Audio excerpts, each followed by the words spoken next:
का कायाकल्प। राधा को अपनी सास से बहुत प्यार था।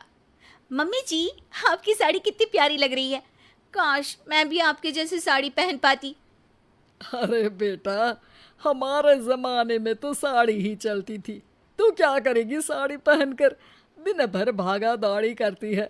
साड़ी कंफर्टेबल नहीं फील कराएगी। तू तो ऐसे ही जचती है बेटा। राधा सास को लेकर घूमने जाती, सैर करती और उनसे खूब बातें किया करती थी।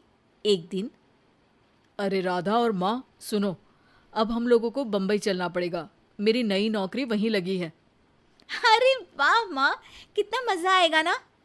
अरे नहीं नहीं, मैं नहीं जाऊंगी। बड़ा शहर, बड़े लोग, मेरा दिल नहीं लगेगा।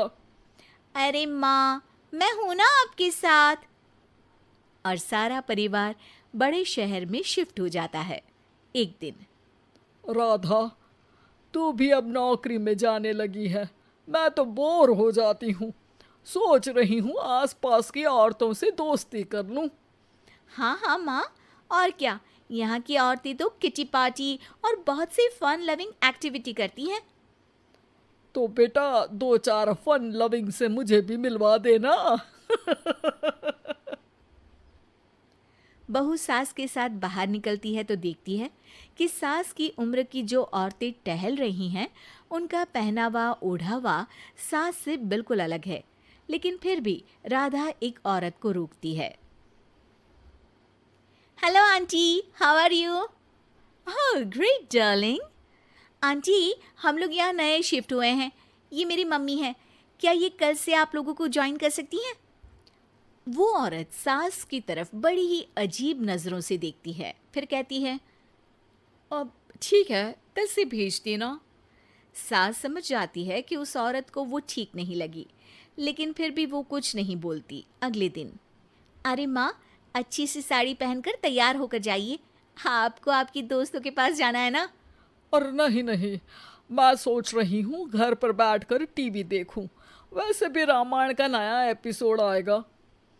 नहीं माँ, आप जाओ ना, लोगों से मिलो, बात करो, अच्छा लगेगा। ना चाहते हुए भी सास उन लोगों के पास जाती है, लेकिन सभी सास से बुरा व्यवहार करते हैं। सास मुंह लटकाकर घर आ जाती है। बहू समझ जाती है कि सास को कुछ हुआ है। वो रोज सास को पार्क में भेजती, लेकिन सास रोज मुंह लटकाकर वापस आ जाती। क्या हुआ माँ, आप बाहर जाकर खुश नहीं होती हैं? अरे बेटा, खुश तो हूँ लेकिन लेकिन क्या माँ, आपको तो लोगों से मिलना, बातें करना अच्छा लगता था। मैं देख रही हूँ कि आजकल आप बाहर से आती हैं तो परेशान सी दिखती हैं। सास कुछ नहीं कहती, अपने कमरे में चली जाती है।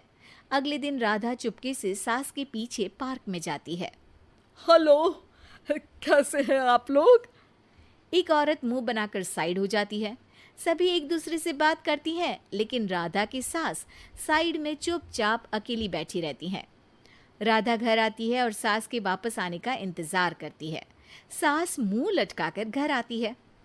अरे मम्मी जी, तब से इंतजार कर रही हूँ, जल्दी तैयार हो जाइए, मार्केट जाना है।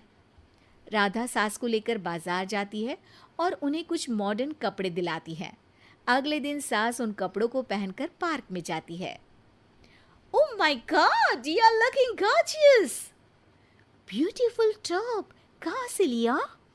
हे, मेरे घर में कल किटी है, तुम जरूर आना। अजीब औरतें हो तुम लोग। मैं रोज आती थी तब तो तुम लोग सीधे मुंह बात भी नहीं करती थी।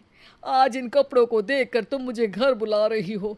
लेकिन सुनो, अब मुझे तुम लोगों से कोई बात नहीं करनी और ना ही दोस्ती करनी है। अरे तुम तो बुरा मान गई।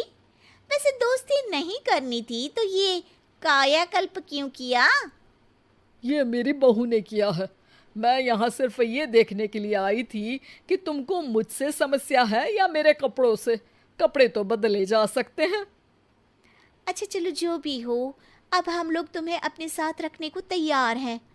लेकिन अब मुझे तुम लोग नहीं पसंद। ये बोलकर राधा की सास वहां से चली जाती है। वाह माँ जी, आज तो आपका चेहरा खिला खिला सा लग रहा है। लगता है आपकी सहेलियों ने आपको अपना लिया। हाँ, वो तो अपनाना ही था। दिखावे वाली जो है वो, मेरे कपड़े बदलते ही उनका दिल बदल गया। लेकिन आज मैं उन्हें मना कर आई, अरे क्यों माँ जी? क्योंकि उन लोगों को मुझसे नहीं मेरे कपड़ों से दोस्ती करनी थी। वैसे मेरे पास तो तू है ना, मेरी प्यारी बहू, मुझे किसी की जरूरत नहीं है। अरे नहीं नहीं माँ जी, आप ऐसा क्यों सोच रही हैं? बेटा ये गलत भी तो नहीं है, जैसा देश वैसा भेष। क्यों? ठीक है ना माँ, अब जब ये हम लोगों का देश है तो क्यों ना हम यहाँ का भेष अपना ले। हाँ हाँ जरूर, मैं तो तैयार हूँ। समय के साथ खुद को बदलने में कोई बुराई नहीं है, लेकिन कहीं नकल के चक्कर में बंदर ना दिखने लगूं। खैर, बहू लग जाती है सास की